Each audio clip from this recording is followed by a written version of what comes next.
جیسے کہ شراب کا پیالہ محفل میں گھومتا ہے، یعنی آج کسی کے پاس ہوں، کل کسی کے پاس ہوں، پرسوں کسی کے پاس ہوں۔ تو وہ کہتے ہیں کہ میں انسان ہوں، میں پیالہ یا ساغر نہیں ہوں۔ پیالہ بھی آپ اسی معنوں میں کہہ سکتے ہیں، یعنی جس شراب پینے کا برتن ہو، اور ساغر بھی اسی کو کہتے ہیں۔ ساغر کا مطلب آپ نے بہت سنا ہوگا، ہندی فلموں کے گانوں میں بھی یہ کافی لفظ استعمال ہوتا ہے۔ تو وہ یہ کہتے ہیں کہ میں انسان ہوں، کوئی وہ پیالہ نہیں ہوں، ساغر نہیں ہوں کہ محفل میں ادھر ادھر جو گھومتا رہتا ہے اور خاموش رہتا ہے۔ ظاہر ہے کہ ساغر اور پیالہ بات نہیں کر سکتا، تو وہ کہتے ہیں مجھے انسان ہی سمجھیں اور اتنی زیادہ مجھے پریشانیاں نہ دیں کہ میں ہر وقت حالات کے اپنے چکر میں دنیا میں گھومتا ہی رہوں۔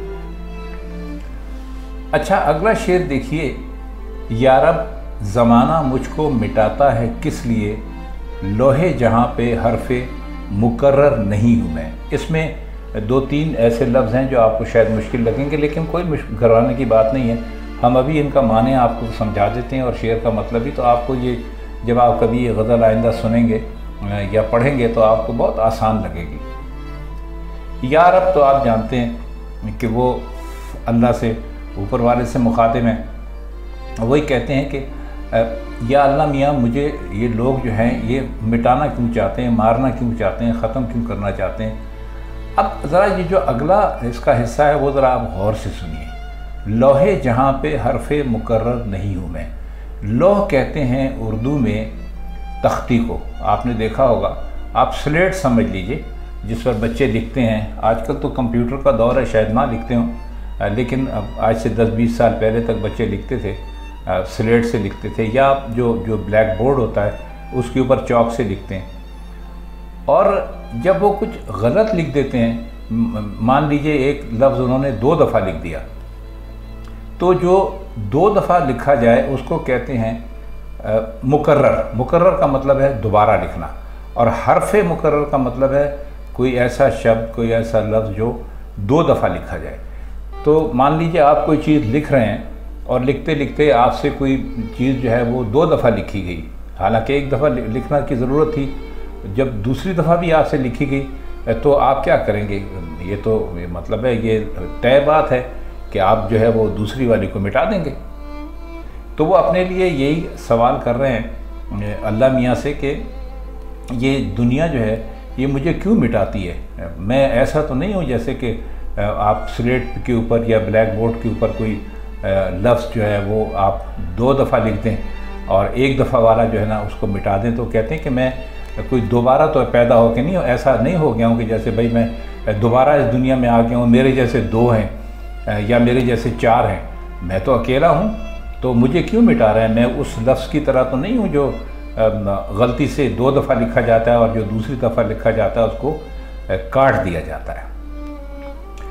اگلا شعر دیکھیے، حد چاہیے سزا میں عقوبت کے واسطے، آخر گناہ گار ہوں کافر نہیں ہوں میں۔ اب یہ بہت ہی مزے کا شعر ہے۔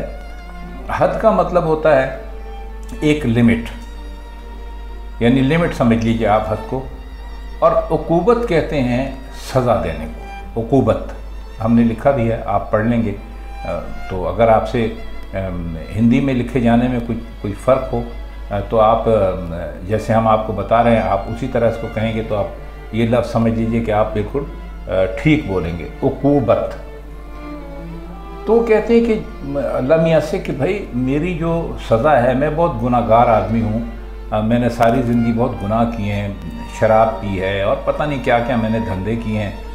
تو وہ کہتے ہیں کہ ٹھیک ہے، اب میں مر گیا ہوں اور میں اب آپ کے پاس آ گیا ہوں، اللہ میاں سے کہہ رہے ہیں۔ تو وہ کہتے ہیں کہ ٹھیک ہے، میں گناہ گار ہوں، مجھ سے غلطیاں ہوئی ہیں، میں کافر نہیں ہوں۔ اب کافر کے لیے یعنی یہ مسلمانوں میں ہے کہ وہی کہتے ہیں کہ مسلمانوں کے علاوہ باقی سب لوگ جو ہے وہ جنم میں جائیں گے، جنت میں نہیں جائیں گے، یعنی سورگ میں نہیں جائیں گے، نرک میں جائیں گے۔ یہ ان کا اپنا عقیدہ اور ان کا اپنا خیال ہے، اس پر تو ہم بات نہیں کر سکتے، اب کرنی بھی نہیں چاہیے۔ ہم کسی کے جو فیتھ ہے اس کو تو ہم یہاں پر ڈسکس نہیں کر رہے ہیں، ہم تو غالب کی شاعری کی بات کر رہے ہیں۔ تو وہ یہ کہتے ہیں اللہ میاں سے کہ دیکھیے ہم نے جتنے گناہ کیے تھے اس میں آپ کوئی ہمارا خیال کیجئے، بس ٹھیک ہے آپ نے ہمیں اتنے گناہوں کی سزا دینی تھی دے دیجئے، بس اس لمٹ کے اندر ہی ہمیں گناہوں کی سزا ملنی چاہیے۔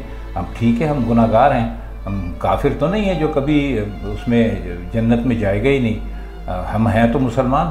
تو آپ مہربانی کیجئے، ہمارے گناہوں کی سزا ہمیں دیجئے، اور بس اس سے زیادہ ہمیں اپنا دیجئے، بس ہمارے گناہوں کی سزا ہمیں مل گئی، آپ بس اب ہمیں جنت میں بھجوا دیجئے، کیونکہ آپ نے وعدہ کیا ہے کہ بھئی جو بھی مسلمان ہوگا اس کو ہم جنت میں یا اس کو ہم سورگ میں بھجوائیں گے۔ تو دوستو یہ تھی مرزا غالب کی غزل کے کچھ شعر، جن کے جو مشکل لفظ تھے ان کی معنی ہم نے آپ کو بتایا اور ان شعروں کا مطلب بھی بتایا۔ تو امید ہے کہ اب آئندہ جب کبھی آپ یہ غزل سنیں گے تو آپ کی سمجھ میں یہ غزل بہت آسانی سے آ جائے گی۔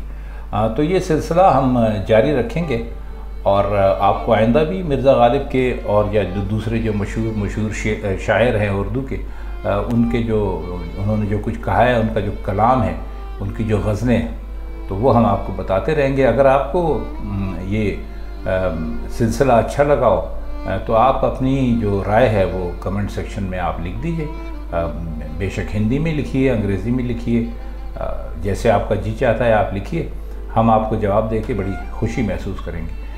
تو بس اب ہم آپ سے اجازت چاہتے ہیں، آپ سے ملاقات ہوگی غالب کی کسی اور غزل کے ساتھ، پھر کسی اور محفل میں۔ تب تک کے لیے ہم آپ سے وداع لیتے ہیں۔